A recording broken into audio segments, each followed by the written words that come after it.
నేను ఒకటి ఆలోచించాను.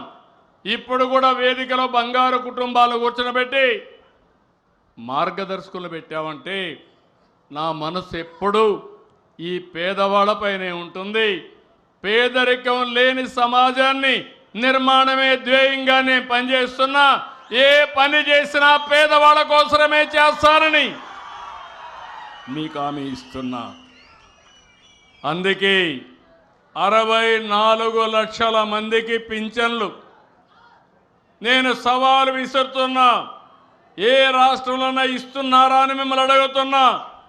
4,000, 6,000, 10,000, 15,000 సంవత్సరానికి 34,000 కోట్ల రూపాయలు 64 లక్షల మందికి ఇచ్చే ఏకైక రాష్ట్రం, ఏకైక కార్యక్రమం ఎన్టీఆర్ భరోసా.